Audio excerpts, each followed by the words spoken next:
शुक्लाम्बरधरं विष्णुं शशिवर्णं चतुर्भुजं प्रसन्नवदनं ध्यायेत् सर्वविघ्नोपशान्तये अगजाननपद्मार्कं गजाननमहर्निशम् अनेकदन्तं भक्तानाम् एकदन्तमुपास्महे एकदन्तमुपास्महे गुरुर्ब्रह्मा गुरुर्विष्णु गुरुदेवो महेश्वरः गुरु साक्षात् परब्रह्म तस्मै श्री गुरवे नमः।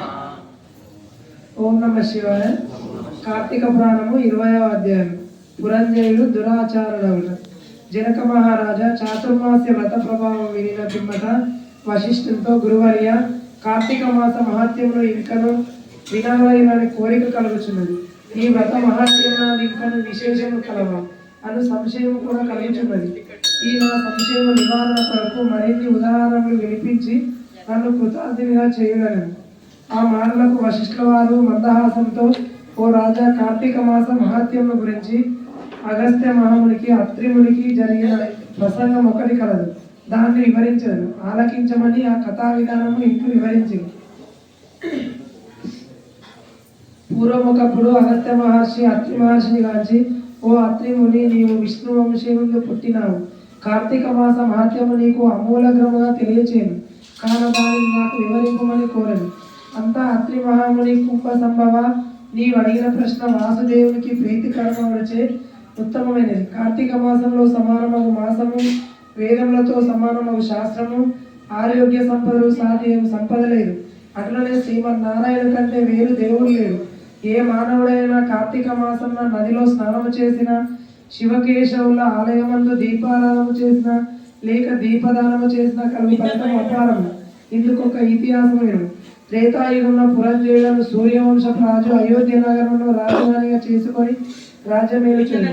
అతడు సమస్త శాస్త్రములు చదివి పట్టాభిషిక్తులై న్యాయముగా రాజ్యపాలన చేశాడు.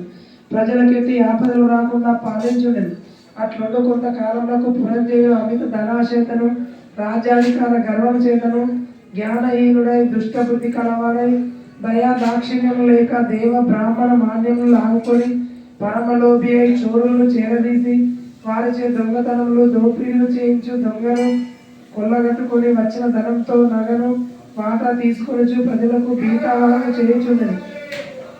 ఇట్లా కొంతకాలము జరగగా అతని దౌష్ట్యములు నలుదిక్కుల వ్యాపించను.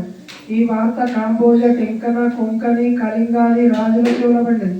వారు తమలో తాము ఆలోచించుకొని కాంబోజ రాజు నాయకునిగా చేసుకొని రథ గజ తురగ పదాతి సైన్య బలాన్వితులై రహస్య మార్గము వెంట వచ్చి అయోధ్య నగరంలో ముట్టడించి నలువైపులా శిబిరములను నిర్మించి నగరంలో దిగ్బంధం చేసి యుద్ధంలో సిద్ధపడి అయోధ్య నగరం ముట్టడించిన సంగతి చారుల వల్ల తెలుసుకొని పురంజయుడు తాను కూడా సర్వసన్నద్ధుడై ఉండెను.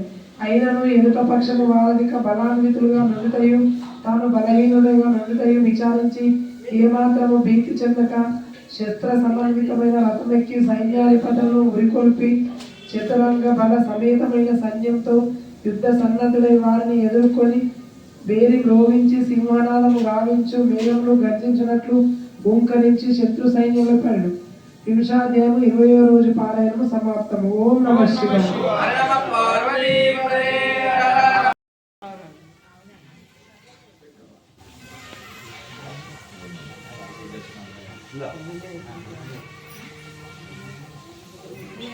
Ini